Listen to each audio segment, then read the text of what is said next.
오늘은 마태복음의 말씀 73번째 부정에는 정직을, 실수에는 기회를 라는 말씀의 제목으로 함께 말씀을 나눠보고자 합니다. 오늘 본문의 말씀 읽은 대로 이혼에 대한 이야기가 나옵니다. 하지만 제가 오늘 이혼에 대한 기독교적인 방법을 설교하려는 것은 아닙니다. 부부, 가족, 남녀 간의 문제는 현행법이나 사회법으로 처리하고 조정하면 되지요. 단지 오늘 말씀에서는 이혼에 대한 이 성경의 가르침을 통해서 어떻게 신앙적인 가치, 신앙적인 원리, 신앙적인 기준이 있는지를 살펴보고자 합니다.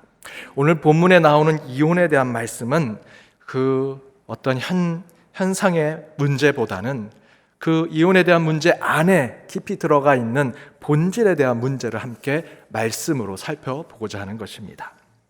이에 대해서 톰 라이트라고 하는 신학자는 오늘 본문의 말씀을 이렇게 해석합니다.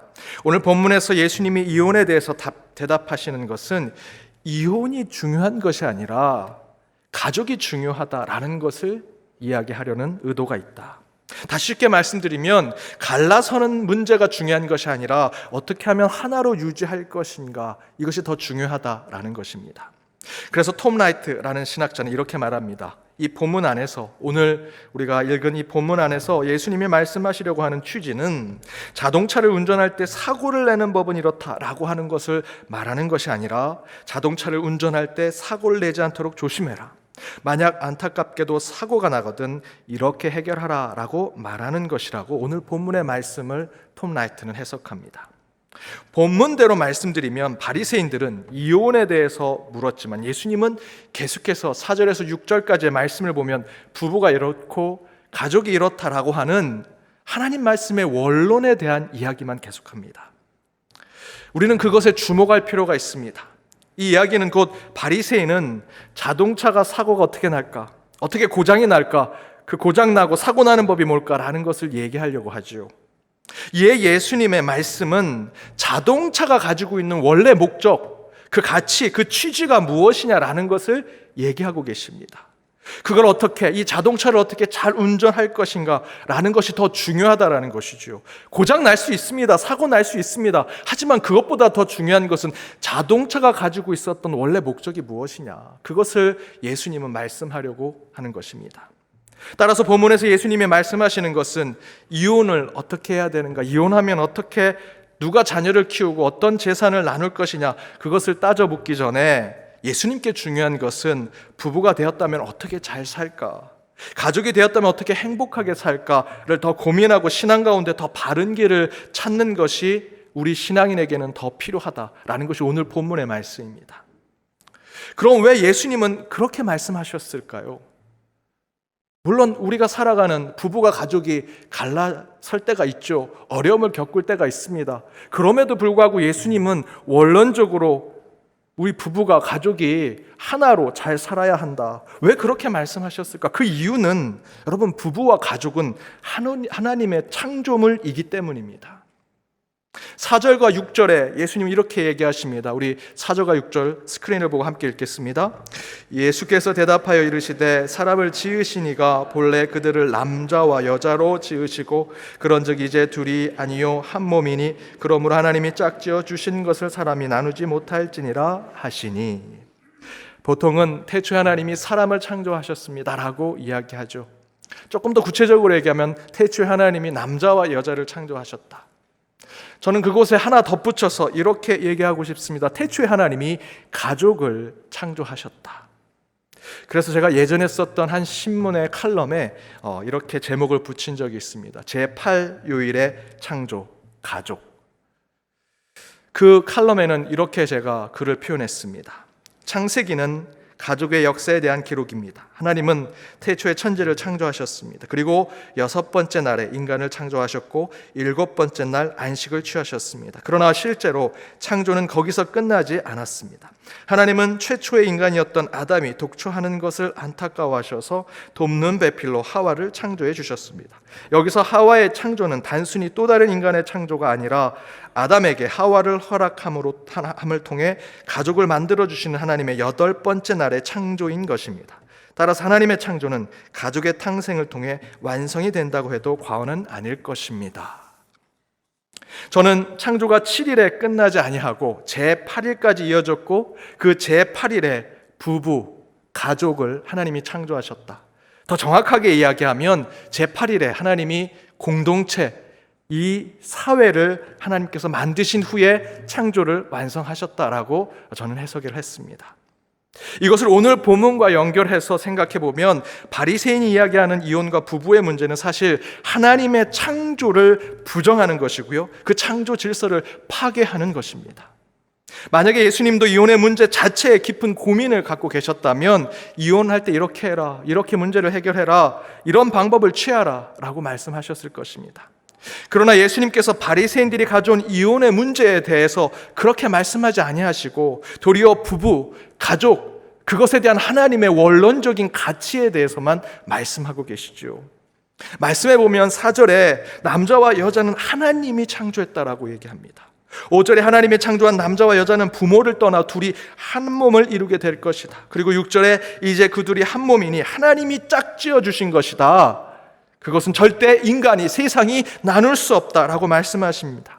왜 그렇게 말씀하실까요? 여러분, 부부는, 가족은 하나님의 창조물이기 때문입니다. 그러자 바리새인들은 모세의 율법을 가지고 와서 다시 따져 묻습니다. 예수님, 그걸 우리가 모르겠습니까? 그러나 모세는 버젓이 이혼을 말하고 있습니다. 이혼 증서 보십시오. 율법에도 이혼하라 이야기하고 있습니다. 이에 예수님은 그 율법이 어떻게 만들어졌는지를 보여주시지요. 8절에 함께 읽어보겠습니다. 예수께서 이르시되 모세가 너희 마음의 완악함 때문에 아내버림을 허락하였거니와 본래는 그렇지 아니하리라. 그 율법은 인간의 완악함 때문에, 우리의 죄악 때문에 만들어진 율법이라는 것입니다. 원래 부부와 가족은 행복하게 살아야 합니다. 왜? 하나님의 아름다운 창조물이기 때문에. 그런데 하나님의 창조임에도 불구하고 그렇지 않은 모습이 우리 부부 가운데, 가족 가운데 나타나게 되고 경험하게 되지요. 왜 그럴까요? 예수님은 그 이유가 저와 여러분의 완악함, 인간의 죄악 때문이라고 얘기합니다. 그래서 부부와 가족이 갈라서야 한다면 조건은 딱 한 가지, 9절의 말씀대로 내가 너희에게 말하노니 누구든지 음행한 이후 외에 아내를 버리고 다른 데 장가 자는 자는 간음함이다. 곧 간음하는 자, 부부인데도 부정을 저지르는 자. 그래서 하나님이 짝지어 주신 사람에게 상처를 주어서 창조 질서를 망가뜨리는 자에 대해서 예수님은 이혼을 허락해 주셨습니다. 다시 정리해서 본다면 오늘 본문에서 이야기하는 이혼에 대한 문제는 단순히 남녀 간의 문제, 사회 제도 안에서 말하는 부부의 법적인 문제에 대한 것이 아니라 창조와 타락에 대한 문제고요, 깨어진 영성에 대한 회복과 그것을 다시 찾아내는 영적인 문제라고 할 수 있습니다. 그 영적인 문제로 접근할 때 오늘 본문에 예수님께서 이 이혼에 대한 말씀을 우리가 제대로 깨달을 수 있습니다. 그 가운데 오늘 본문의 예수님의 말씀은 단순히 부부의 이혼에 대한 문제가 아니라 우리는 어떻게 하나님이 창조하신 그 원형의 모습을 지켜낼 수 있을 것인가?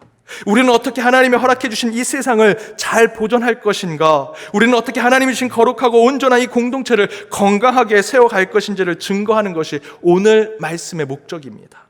따라서 우리는 오늘 말씀을 통해 지역적인 이혼과 부부의 문제를 넘어서 창조 회복, 창조 보존의 그러한 마음으로 인간 관계를 다시 한번 생각해 볼 필요가 있다는 것이죠. 그렇다면 오늘 본문을 통해 부부나 가족처럼 하나님의 온전한 창조 질서를 담아낸 공동체가 우리 인간의 죄악, 인간의 완악함으로 망가지고 깨어지는 상황 가운데 어떻게 그것을 이겨내고 극복할 수 있는가, 그 신앙의 방법에 대해서 두 가지를 함께 나눠보고자 합니다. 오늘 말씀의 제목과 같은 것인데요, 첫 번째는 부정에는 정직을 지키는 신앙으로 창조 질서를 회복해야 한다는 것입니다. 부정에는 정직을 지키는 신앙. 한국 부부 가운데 이혼하는 이유 중에 배우자의 부정이나 명백한 범법 행위에 이혼하는 사람들의 퍼센테이지가 얼마나 될까요? 배우자의 부정과 또는 정신적, 육체적 학대나 폭력에 의해서 이혼하는 사유는 10% 정도밖에 안 됩니다. 그 다른 이혼에 대한 이유는 제일 많은 것이 성격 차이. 여러분, 2등이 기타입니다. 이혼의 이유가 별로 없는 것이죠. 찾아볼 수 없는데 그냥 이혼하고 싶은 겁니다. 그런 다른 이유들은 성경의 말씀대로 본다면 이혼해서는 안 됩니다.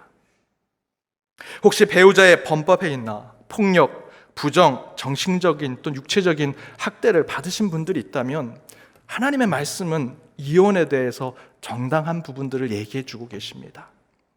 하지만 그렇지 않다면, 다른 이유를 가지고 있다면 저와 여러분은 성경의 말씀대로 이혼해서는 안 됩니다. 그래서 실제로 배우자의 부정과 폭력이 아닌 다른 문제로 이혼을 생각하신 분들이 지금 이 자리에 계신다면 말씀을 다시 한번 읽고 하나님의 말씀에 순종하기를 권면드립니다. 하지만 부부관계 안에서 부정, 잘못된 행동은 예수님도 허락하신 이혼의 사유 중에 들어갑니다. 그러나 예수님의 목적은 이런 경우에 이혼해라, 이혼을 긍정적으로 생각하고 이혼을 독려하는 그런 권면은 아닙니다. 그런 권면이 아니라 인간의 완악함이 어떠한 결과에 이르게 되는지를 보여주는 말씀이라는 거죠. 경고하는 말씀입니다. 곧 인간의 완악함으로 인해 나타나는 부부간의 부정, 악함, 육체와 정신적인 폭력과 학대 등은 부부와 가족의 공동체를 깬다는 것입니다. 더 나아가서는 하나님의 창조 공동체를 파괴하는 인간의 교만한 모습을 보여주는 것입니다. 실제로 이혼에 대한 예수님의 본래 뜻은 마가복음 10장과 누가복음 16장에 나온 것처럼 이혼은 절대 하지 마라 라는 것이 예수님의 뜻입니다. 부부와 가족은 제8요일에 하나님이 창조하신 숨겨진 창조물이고, 이 창조물은 우리가 어떻게든 지키고 보호하며 소중하게 간직하는 것이 우리 신앙의 일부라는 것이죠. 어떤 특별한 상황이 펼쳐질지라도 그 안에서 하나님이 우리에게 주신 그 창조의 세계, 그 부부, 그 가족을 어떻게든 목숨을 걸고 지키는 것이 마가복음과 누가복음에서 예수님이 하신 말씀입니다. 그런데 마태복음에서 동일한 복음에 대한 말씀인데 그 이혼에 대한 이야기를 하시면서 9절에 보면 예외적인 조항으로 배우자의 부정이 있을 때에는 이혼을 허락하신다라고 예수님이 말씀하시죠.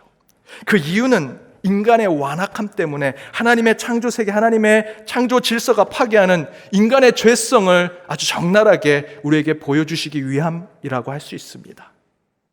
이에 대해서 우리는 지난주일 설교 말씀 화해와 용서에 대한 두 번째 방법대로 진리를 말하는 것, truth telling, 정의를 세우는 것, building justice, 바로 그런 것으로 다투고 갈라진 공동체를 회복시킬 수 있다고 말씀드렸던 것처럼 하나님의 창조 세계도 부정과 죄악으로 상처 입고 깨어졌다면 진실을 말하고 공정을 세우는 것, 정의를 세우는 것, 올바른 것을 세우는 것으로 회복할 수 있다는 것이죠. 그렇다면 진실을 말하고 정의와 바른 것을 세우는 것을 간단히 한마디로 얘기한다면 무엇일까요? 정직하라는 것입니다. 정직함. 인간은 타락했고 완악했기 때문에 부정하고 죄악을 저지르며 범법자로 살아갈 수밖에 없는 존재입니다. 그런데 하나님은 죄인된 우리에게 하나님의 아름다운 창조 세계를 맡기셨습니다.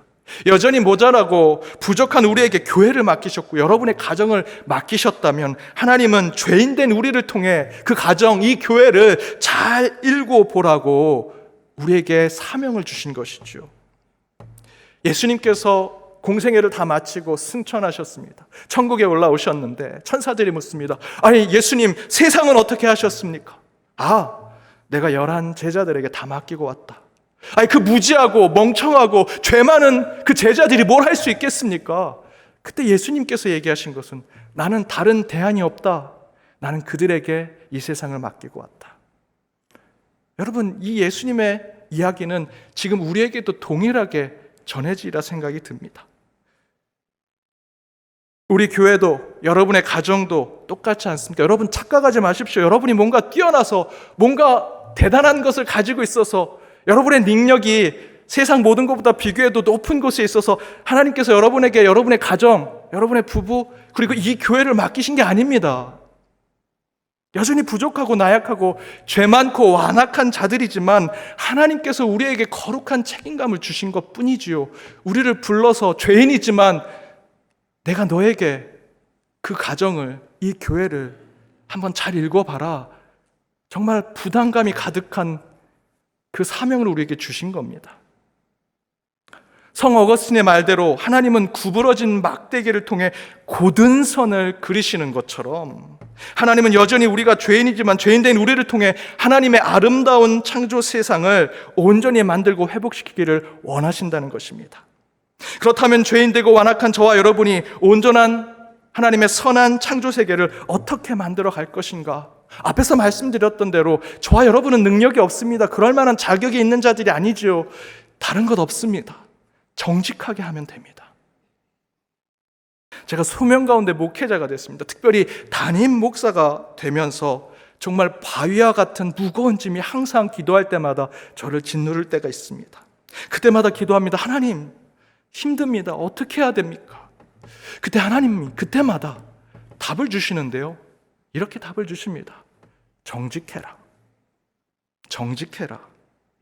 못하면 못하는 대로, 모르면 모르는 대로, 부족하면 부족한 대로 정직한 목회자가 되라. 그랬더니 그 부정과 죄악 많은 저를 통해서 하나님께서 우리 가정을 살리셨고요. 또한 교회를 살리시고 생명과 영혼을 살리시는 것을 저는 확인하게 되었습니다. 제가 잘나서 제가 능력이 많은 것이 아닌 것을 확인하게 됐습니다. 정직하게 모르면 모르는 대로, 능력이 없으면 능력이 없는 대로 그저 하나님께 기도하고 정직하게 솔직하게 그 사역을 감당하니 하나님께서 가정도 교회도 저의 삶도 지켜주시더라는 것이죠. 여러분, 정직하면 부부도 살고요, 정직하면 가족도 회복될 것이고, 솔직하면 우리 교회와 이 공동체도 다시 하나님 앞에 은혜로 나아가게 되리라 믿습니다. 여러분, 정직하면 부부가, 가족이, 세상이, 교회가, 끝내는 저와 여러분의 영혼과 생명도 소생되리라 믿습니다. 정직하십시오. 솔직하십시오. 진실하십시오. 그러면 하나님께서 저와 여러분의 삶에 주님의 은혜와 풍성함을 허락해 주시리라 믿습니다. 두 번째는 실수에는 기회를 허락받는 신앙으로 창조적 공동체를 회복해야 한다는 것입니다. 실수에는 기회가 있다라는 것이죠. 신앙을 근본주의적으로 극보수주의로 살아가면 솔직히 편합니다.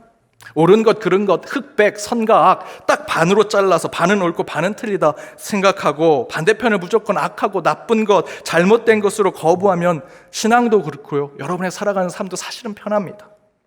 부부의 문제도 이혼하면 절대 안 돼, 또는 무조건 이혼해, 이렇게 양쪽으로 나누면 편하죠. 하지만 현실의 삶은 그렇지 않습니다. 여러분, 부부로 살아가시는 분들 얼마나 복잡한 삶을 살아가십니까? 우리 인간은 완전하지 않고 지금 이 땅은 타락한 사람들이 사는 세상이라 우리는 완전한 결혼, 온전한 부부의 삶을 살아갈 수 없습니다. 그 가운데 오늘 본문에서 예수님은 이혼에 대해서 근본주의적으로 극보수주의로 얘기하지 않으십니다. 대신에 예수님은 현실의 부부 세계의 문제 속에서 컨텍스트, 그 상황을 생각하시고 도저히 용서받을 수 없는 죄악과 잘못의 문제가 아니라면 그것을 회복하고 돌이킬 수 있는 실수로 여기시고 그 실수에 대한 기회를 주시고자 하는 것이 오늘 본문의 말씀입니다. 부정한 배우자 때문에 상처를 입고 아름다운 창조가 담겨진 가족 공동체를 도저히 일굴 수 없는 상태라면 주님이 허락해 주신 이혼을 통해서 상처를 치유받고 하나님이 허락해 주신 새로운 배우자를 만나, 또는 독신 가운데 하나님이 그 가운데 1인 가정으로 내세우신 그곳에 회복과 재기의 삶을 살아가는 것도 하나님의 뜻입니다. 또한 부정과 죄악을 저지른 당사자는 회개의 기회, 반성의 기회, 새로운 피조물이 될 기회를 얻어 다시 하나님의 창조에 참여할 수 있는 그리스도인으로 살아갈 필요가 있습니다. 여러분, 교회는요, 재활 훈련소입니다. 재활센터죠. 저와 여러분 가운데 부정하지 않은 사람이 어디 있겠습니까? 죄 많은 존재들임을 우리는 인정해야 합니다. 그런 우리를 주님께서 오늘도 부르셔서 이렇게 아름다운 찬양을 부르게 하시고 좋은 옷 입고 사람들을 만나 복되고 기쁜 대화를 나누게 하셨습니다. 더불어 직분을 가지신 분들은 뜻하지 않은 사랑, 뜻하지 않은 존경을 받게 하셨습니다. 우리가 그럴 자격이 있습니까? 하나님이 그렇게 만들어주시는 것이죠. 그런데 잘 따져보면 여기 저희는요, 회개할 것이 많은 죄인이고요. 여전히 정직하지 못해 부끄러운 회개자이며 순간순간 시기와 질투의 마음이 우리 가운데 찾아와서 이 성전을, 이 교회를 천국으로 만들어야 되는데 지옥으로 만드는 것이 저와 여러분의 모습 아니겠습니까? 그럼에도 불구하고 저와 여러분이 여기에 있는 것, 이 교회, 이 신앙의 공동체 가운데 있는 것은 하나님께서 우리에게 기회를 주시기 위함입니다. 하나님이 여러분에게 대단한 거 바라십니까? 여러분 오늘 교회 오실 때 하나님 저 헌금 이만큼 가져갑니다. 저 대단한 사람, 저 사람들에게 몇 마디 충고도 좀 해주고 기도도 좀 문학적으로 대단하게 기도하러 갑니다. 하나님이 그거 원하실까요? 하나님 그런 거 원하지 않으십니다. 그러지 않아도 영광 받으실 분이 하나님이시죠. 저희가 무슨 물질, 우리가 가지고 있는 능력으로 세상에 갖고 있는 어떤 것으로 그 소유로 하나님께 뭔가를 드리겠다고요? 아니요. 여러분, 이곳에 오신 이유는요, 다른 건 아닙니다. 하나님이 우리에게 기회를 주셨기 때문입니다. 교회 와서 한 주 지었던 죄, 가슴을 치고 눈물로 기도할 기회를 주셨기 때문에 저와 여러분이 이 자리를 차지해서 앉아 있는 것이죠. 여러분, 교회는 회개할 기회, 회복할 기회를 주는 곳입니다. 교회에서 큰 소리 내는 건 찬양 외에 다른 것으로 큰 소리 내셔서는 안 됩니다. 자랑할 것이 무엇이 있겠습니까? 여러분의 이름, 여러분의 세상의 지위 아니요, 하나님만을 자랑하라고 이곳에 오는 것입니다. 작은 회개의 기회, 그 부르심의 음성을 들으라고 하나님께서 이곳에 저와 여러분을 부르신 줄 믿습니다. 우리는 그것을 뭐라고 부릅니까? 은혜라고 하죠. 부정하고 죄 많은 우리는 하나님의 은혜로 항상 회개하는 마음으로 교회 일을 하고 그 사명의 삶을 살아가는 것입니다. 그래서 교회는 재활센터입니다. 영적인 재활센터. 우리 교회 재활용실이 있습니다. 제가 지난주에 우리 수요기도에 오신 분들은 아시겠는데 우리 목사님들하고 같이 우리 부목사님 한 가정이 그 시골에 농사를 지어서 그곳에 우리 농촌 봉사활동 갔다 왔습니다. 그때 그 농사를 하려면 옷을 버린다 그래서 우리 재활용 우리 교회 재활용실에서 옷을 하나, 그 재활용실에 있는 옷을 하나 가져왔습니다. 거기서 열심히 해서 흙이 많이 묻었는데 제 아내는 버리라고 그랬는데 저는 그걸 다시 빨았습니다. 이거 아깝더라고요. 물론 많이 더러워졌지만 저는 그 재활용실에서 그 선택받은 그 옷이 제 영혼과 제 삶과 너무나 이렇게 매치가 되었습니다.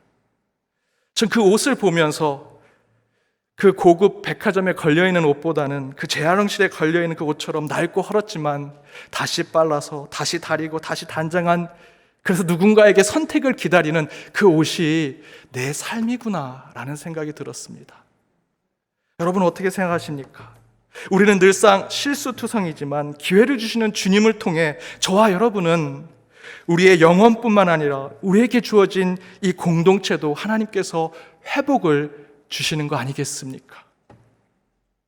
사랑하는 여러분, 이혼과 같은 이 절망적인 상황이 여러분의 삶의 순간순간 나타날 때가 있다라고 생각이 듭니다. 하지만 하나님은 우리에게 권면하십니다.